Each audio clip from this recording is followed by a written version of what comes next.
Hello and welcome to this special Future Treasurer podcast episode brought to you by the Treasury Today Group.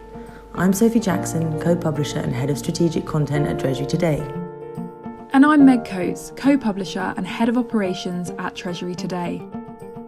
In this episode, we look at the second West Coast installation of the Future Treasurer event series held by Treasury Today and State Street Global Advisors. Over the course of an interactive afternoon, featuring breakout sessions and polling of the audience, our attendees heard from senior regional leaders in the industry in a truly fantastic panel lineup, including Donna Bebb, Head of Global Credit Management at Google, Carolyn Hansen, Global Head of Treasury at Uber, and Elizabeth Kwong, Assistant Treasurer at Autodesk. The afternoon was the second of our Future Treasurer events, which build on our phenomenal partnership with State Street Global Advisors. Beginning with our work together on the Women in Treasury initiative, we went across the world creating a community born out of our Women in Treasury platform, and focused initially on questions of gender equality and female representation. Following on from this, we've expanded to look at all elements of best practice in the future of Treasury. These include a conversation around diversity and inclusion, and also look at all the elements of ESG, the skill sets that will be necessary in the future of Treasury, and the qualities of leadership that future Treasurers should possess.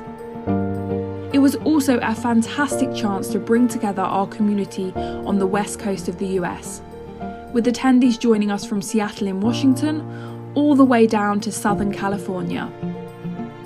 Set against a most challenging backdrop of a year for our West Coast community, who have been coping with both the pandemic and ongoing Californian wildfires, it was a rare and fantastic opportunity to get together to celebrate progress, hear from some formidable women in the industry, and troubleshoot some of the challenges that the community were facing.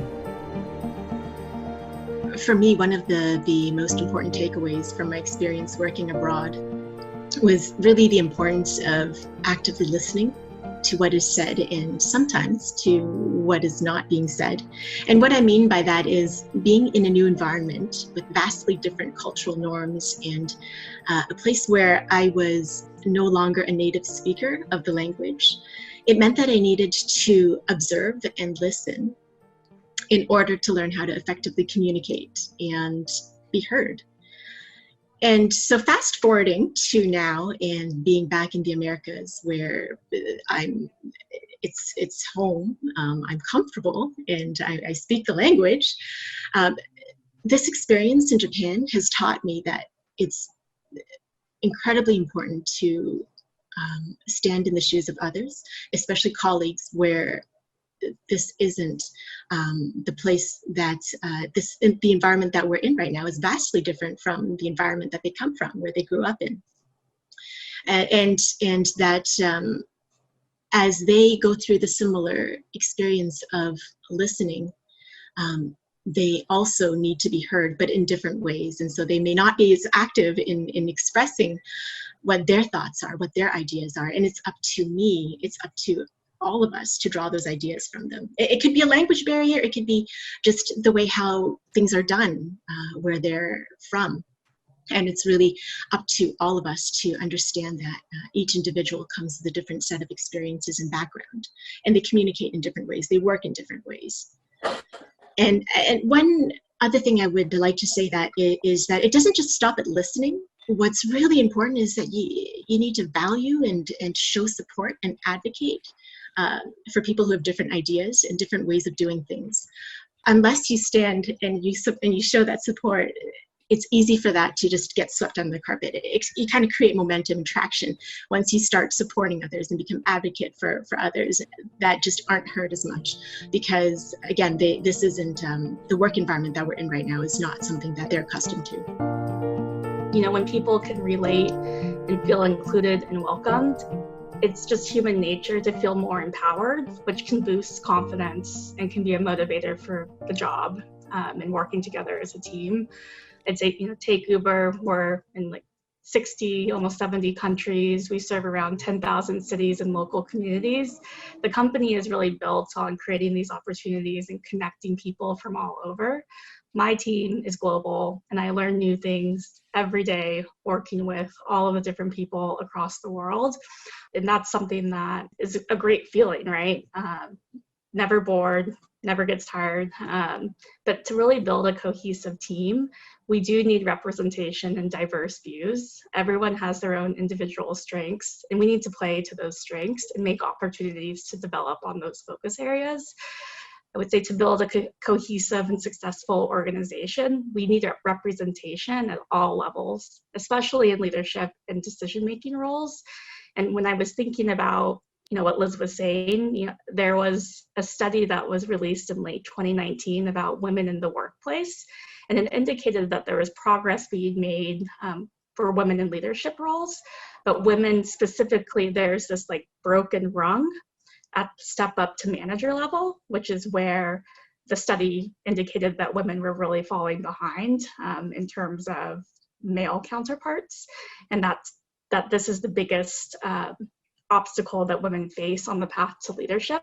And I would say for those that manage and lead teams, like this is really, I think, an opportunity for everyone to review their own habits and unconscious biases to see if there's a way that you can change the way that you promote or change the way that you lead.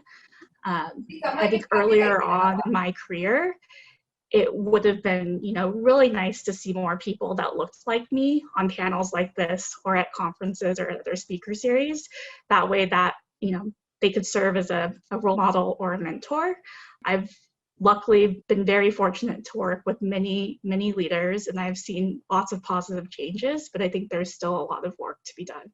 Fantastic. You made so many amazing points there, but I think the power of representation, as we're seeing across the board in our lives, politically, socially, professionally, it's so important. If we don't see ourselves in these roles, we don't ever think that we can inspire to them.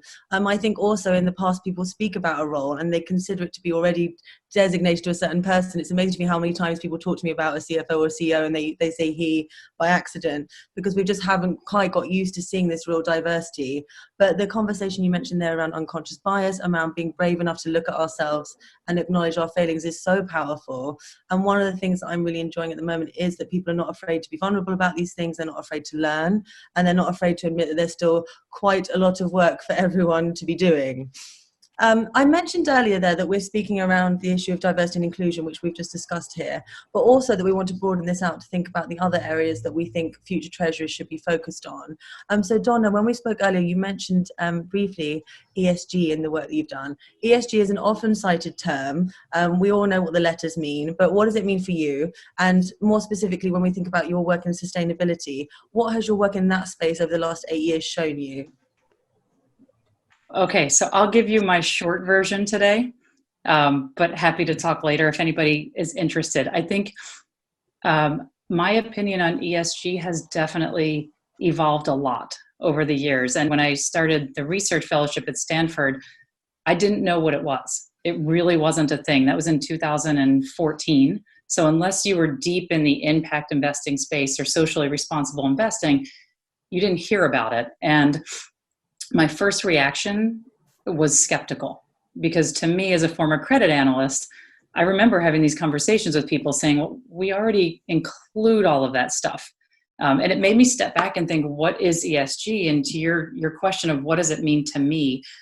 The reality is, why did everyone start looking at ESG and trying to separate ESG and measure ESG? It's because it's measuring things that aren't on the financial statements, but are important to a company's results and to investors.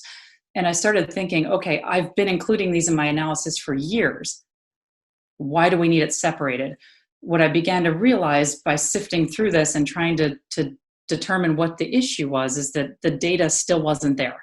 So I was including it to some degree, but there was no data. So, connecting it back to diversity and inclusion, most companies weren't disclosing any sort of metrics around gender or race diversity.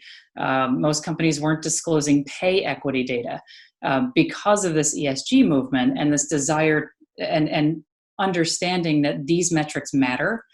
Because if you have a highly paid workforce, if you have a diverse workforce that brings their best self to the table, that creates long-term value and better results in the financials. So they're intricately tied. But I think it took a long time to realize that. And one thing that's been great about this ESG movement is that it's driven this increased disclosure of data. I do think we are at risk. To your point, it's a very confusing term, and it's used in so many different ways. There's a risk that it gets so confusing and convoluted that it becomes a little bit meaningless and cliched, and that concerns me. I think from my own point of view, ESG and sustainability are almost the same thing. So a sustainable company is one that generates long-term value for all of its stakeholders. And that term might even become a little bit overused over the next few years, but I think that's important. So I think a company that creates that long-term value for stakeholders, not just investors. So investors, employees, customers, suppliers, and the community is a company that's going to create value financially in the long term.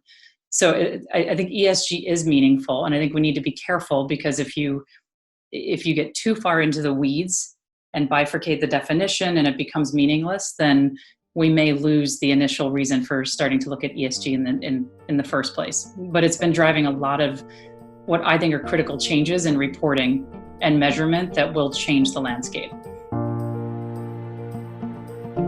A big thank you to all our attendees at this Future Treasurer event. Thank you to our panellists Donna, Carolyn and Elizabeth, and to our partner State Street Global Advisors, as well as everyone in our West Coast community who joined us on the day. Thank you to you for listening. To hear more of our podcast episodes and to discover all our other audio content, please subscribe wherever you get your podcast from.